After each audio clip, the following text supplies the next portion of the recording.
Le sujet en 2025, c'est plutôt la précarité des artistes, plus que l'enrichissement des artistes.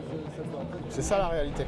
Je me dis que quand tu as de l'argent, tu peux peut-être avoir une vie plus accélérée que ceux qui n'en ont pas. Peut-être dans ces cas-là, en 2-3 ans, peut-être qu'ils arrivent à vivre tellement de choses qu'ils ont. Qu'est-ce que ça veut dire avoir de l'argent pour toi ?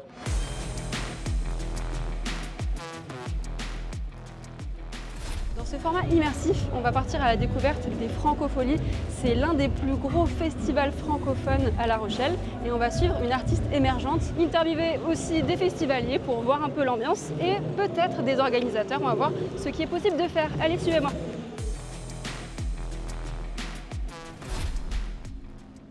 Jeanne, bonjour. Bonjour. Bonjour. Alors, est-ce que tu peux te présenter rapidement pour ceux qui ne te connaissent pas ? Alors du coup, je m'appelle Jeanne, bonjour, c'est mon vrai nom de famille. J'ai 23 ans, je suis originaire de Rennes et du coup, je suis artiste du chantier des Francopholies de La Rochelle. Chaque regard est une menace. Qu'est-ce que le chantier ? Alors le chantier, c'est un dispositif d'accompagnement qui est tourné vers le live et dont la mission première, c'est plutôt d'aider les artistes émergents. Donc les artistes émergents, c'est les artistes qui sont plutôt jeunes, en voie de découverte. Et donc nous, l'idée, c'est de leur mettre à disposition des ressources, de lieux. On va convier des artistes et on va travailler avec eux, évidemment, la technique vocale, l'expression corporelle, mais aussi le travail scénique. C'est vraiment eux qui guident le travail qui va être mené. Tu as une semaine par mois, donc en gros février, mars, avril, mai. Et donc à la fin, on a 12 lauréats.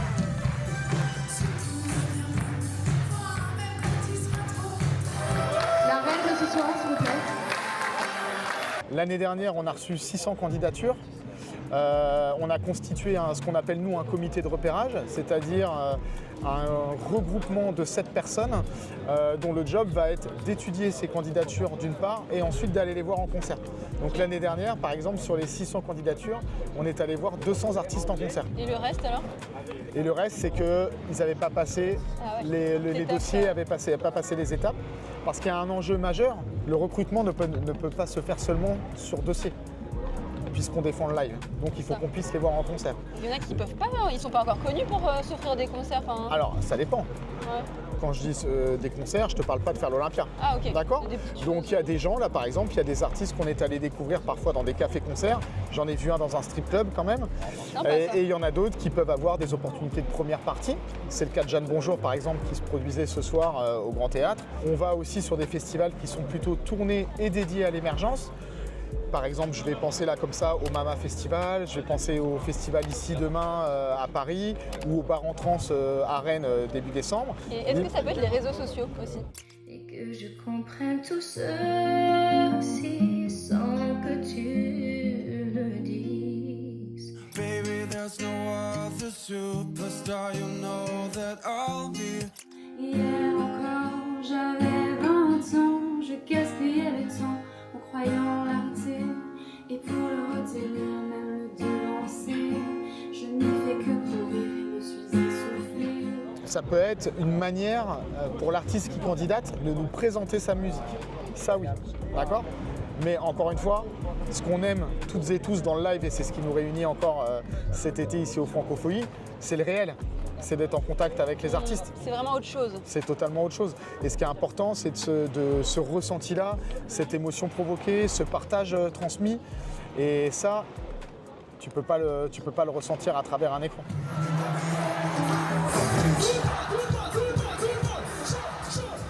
Si tu pouvais conseiller au grand public, peut-être il y a des pépites artistiques et tout. Venez. Ouais, venez, mais au-delà de ça, il faut quelque part avoir le courage de faire du live.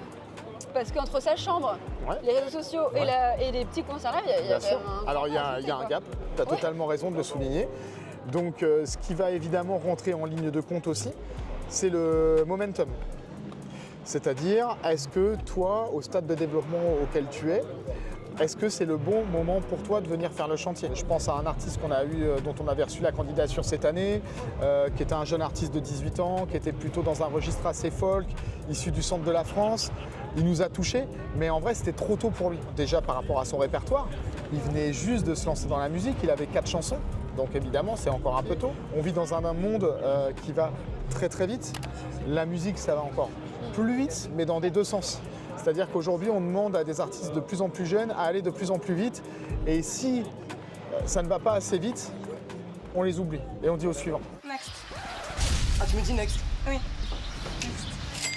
Et nous, c'est l'anti-chantier. Nous, ce qui nous intéresse ici au chantier, c'est l'accompagnement dans un temps court, puisqu'il y a le temps court, c'est de pouvoir effectivement les présenter sur scène à l'occasion du festival. Mais moi, ce qui m'intéresse, c'est qu'est-ce qu'ils vont devenir dans 2 ans, qu'est-ce qu'ils vont devenir dans 3 ans. L'accompagnement vers un projet long terme. Exactement. Et ça, c'est difficile à cerner la personne qui va être cette personne-là qui va rester dans le temps. Ouais, évidemment. Évidemment que c'est difficile. On a la chance quand même aujourd'hui, je trouve, d'avoir une génération d'artistes assez consciente. Je pense que c'est la jeunesse de 2025, c'est pas seulement les artistes, je pense que c'est la jeunesse de 2025 qui est très consciente parce qu'elle est très renseignée. Elle est très consciente aussi parce qu'elle a traversé des choses pas très rigolotes depuis 10 ans. Elle est très consciente aussi parce qu'aujourd'hui, notamment grâce au réseau, tu en parlais, elle a accès aujourd'hui à des podcasts, elle a accès à tout un tas de personnalités de l'industrie, c'est-à-dire que ce ne sont pas des artistes, mais c'est des chefs de projet, des directeurs artistiques, etc., qui parlent, qui exposent leur métier, etc. Tout ça, évidemment, c'est de la richesse intérieure. Et donc, on a quand même aujourd'hui des artistes qui ont envie de vivre la chose autrement aussi. Évidemment, on parle beaucoup des artistes éphémères, on parle beaucoup des artistes qui parlent d'argent. Hey, je cours derrière le bif, ton gars un chien court derrière mon huc. Ego écarté cuisse, frappe de De Bruyne, je marque un but. J'ai pas réussi à comprendre qui t'étais vraiment. Même Nicki Minaj, elle a de la profondeur. Mais il y a aussi toute une frange d'artistes qui ont une certaine conscience, qui ont envie de prendre le temps de développer un projet artistique, qui ont conscience que du coup les choses elles vont pas se faire en 6 mois, elles vont prendre du temps, parce que déjà se comprendre soi, des fois ça prend du temps, ça prend parfois toute une vie d'ailleurs. C'est compliqué d'écrire ses propres chansons parce que je crois que c'était en 2021 que tu as lancé ton premier EP. 13 Ouais, ans, c'est ça, ouais. Ça parlait de santé mentale, tout ça. Est-ce que c'est lié au Covid? Explique-nous un peu comment tu t'es venue à la musique en fait. Bah alors moi, ma mère elle est accordéoniste, donc j'ai toujours fait un peu de musique. Après, de base j'étais plutôt dans le théâtre et en fait j'ai commencé la musique parce que c'était aussi un art très complet où je pouvais à la fois faire du cinéma avec les clips, du théâtre en montant sur scène, etc. Et du coup ça s'est fait assez naturellement. Mais c'est vrai qu'après le Covid, en fait le temps s'est arrêté, donc j'ai aussi pu trouver le temps pour faire de la musique et mettre ça sur les réseaux sociaux. Ouais. Et est-ce que tu as des conseils à donner peut-être à des jeunes artistes qui aimeraient se lancer comme toi? Est-ce que tu as mis beaucoup de temps ou tu trouves que c'est assez facile de finalement se faire repérer? Non, le conseil c'est déjà de faire ça pour la musique avant tout en vrai. La démarche artistique déjà. Et puis après, c'est d'y aller, de prendre son temps et tu vois, de ne pas vouloir griller des étapes, je pense. Il faut faire attention aussi des fois à bien connaître ses limites avant de signer dans un label ou des tourneurs. Il faut trouver les bonnes personnes parce qu'il y a évidemment plein de personnes qui profitent aussi. Et là, c'est comment on fait? Faut s'en rendre compte, mais... Prendre son temps. Franchement, Ouais, prendre son temps, écrire ses chansons, savoir ce qu'on veut dire, faire des concerts, rencontrer le public et après voilà. Il y a aussi un truc un peu d'instinct de... Ouais, pas vouloir faire ça de « Ah, mais là, on m'a proposé tant d'argent » ou « Là, on va me dire que je suis connue, donc je vais le faire. » Non, tu vois, faut être sûr de ce que tu fais, de « Ok, non, là, je suis en accord avec moi-même. » Ah ouais, aussi, le conseil, c'est quand même de se renseigner sur les métiers de la musique. Parce que t'as plein de versions d'effets. Moi, ça m'a beaucoup aidé de savoir « Ah, ça, c'est de l'édition, ça, c'est un label, ça, c'est machin. » Et après, tu sais un peu aussi où te situer dans tout ça. Si les gens, ils ont un talent, mais ils savent pas encore vraiment... s'ils peuvent se présenter, faire du live, n'importe quoi. Qu'est-ce que tu pourrais leur dire pour qu'ils s'y mettent en fait, pour si jamais c'est vraiment leur vocation, d'y aller à fond? Parce que tu as pu voir des artistes, j'imagine, qui n'ont pas osé et qui ont réussi à percer. Donc il faut donner de l'espoir. J'ai croisé plus de talents gâchés que de réussites. Donc ça c'est certain. Maintenant, il y a une réalité, il faut le dire, il faut être prêt.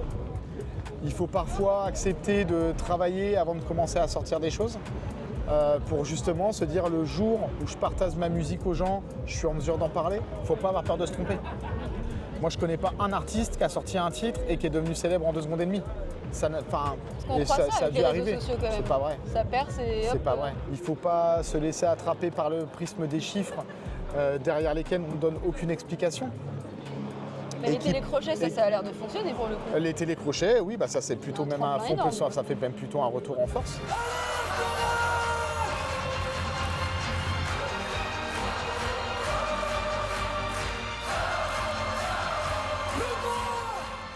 Évidemment, Internet aussi est une fenêtre magnifique. Mais quand les gens disent aujourd'hui, les artistes aujourd'hui ils pètent sur internet, ça ne veut rien dire. Parce qu'en fait quand même dans l'essentiel des cas, ils ont une équipe derrière eux. Peu importe que ce soit une équipe de majeure compagnie ou une équipe d'indépendants, ils ont une équipe avec eux qui réfléchit, ils essayent de mettre des stratégies en place, ils ne sont pas seuls. Donc et c'est pareil, il ne faut pas se tromper entre l'image et la réalité. Et c'est là où le live est très important. Et le live, il ne faut pas avoir peur de se tourner aussi par exemple vers les salles de son département, de sa région. Évidemment qu'on n'a pas tout à fait la même expérience à 20 ans que quand on en a 40.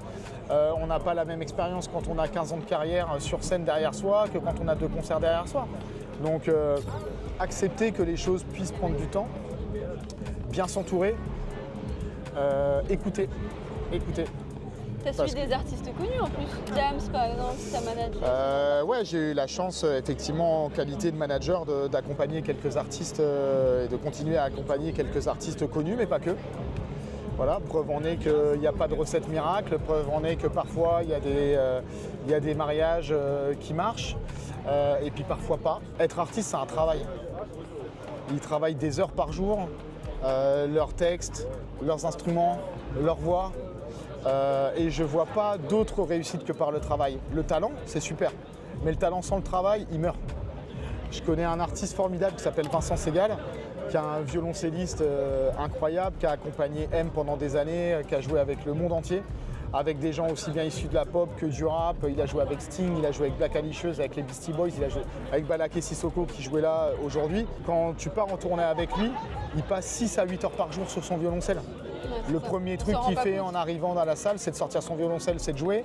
Quand on rentre à l'hôtel après le concert, le premier truc qu'il fait, c'est de sortir son violoncelle et de jouer. Il n'y a pas de miracle.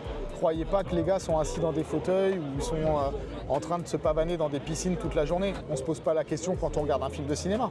C'est la même chose pour un clip. En vacances à Dubaï, je sais évidemment, pas quoi. Et qui s'amusent et qui y aillent. Les clips, c'est de la fiction. Et d'ailleurs, c'est pareil. Les chansons, c'est des mini-fictions. Quand on chante une chanson, on ne chante pas nécessairement le réel.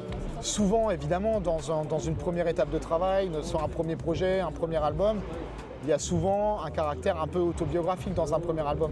Tu mets un peu toute ton histoire de tes 20 premières années dans un disque. Et puis après, qu'est-ce que tu vas faire ? Tu vas ressortir un album 2 ans, 3 ans après. Donc évidemment, ton temps de vie, là, il n'est pas du tout le même que les 20 ans que tu as passé avant. Donc qu'est-ce que tu as vécu dans ces 3 ans-là ?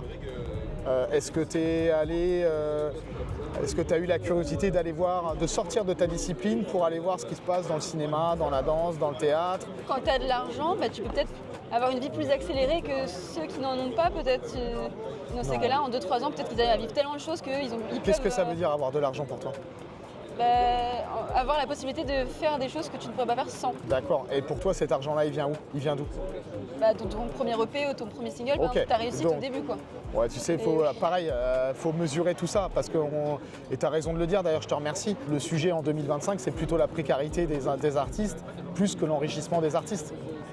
C'est ça la réalité. Donc l'essentiel des artistes aujourd'hui qu'on accompagne, ils sont à peine ou tout juste intermittents. Donc ça ne les rend pas millionnaires. Pour ceux qui ne savent pas ce que c'est, l'intermittence, c'est une allocation chômage, rien de plus. Mais c'est un travail aussi que nous on fait ici au chantier, c'est questionner qu'est-ce que c'est que la réussite. Parce qu'on n'a pas tous la même vision de la réussite. Comme dans nos vies de citoyens respectifs. Il y a des gens pour qui la réussite, c'est de fonder une famille. Moi, je travaille avec un artiste qui s'appelle Oxmo Puccino depuis 25 ans. Il n'a jamais connu la très grande réussite. On a sauté du 7e ciel. Nos rapports ont une cadence bimestrielle. Quand tu souris, je regarde derrière moi. Tu t'inquiètes quand je ris des fois. Il a fait 25 ans de carrière. Et aujourd'hui, il est respecté de tout le monde. Et il influence encore des générations d'artistes encore aujourd'hui. C'est pas que l'argent, c'est pas que la fame. Où est-ce que tu places les enjeux de ta vie ? Pour ceux qui ne sont pas à cette course-là, quand ils réalisent que finalement il peut y avoir d'autres chemins, ça les rend plus sereins, ça les rend plus heureux. Et on a reçu là par exemple encore cette année une artiste qui commence à être habituée des francophonies qui s'appelle Poppy Fusée.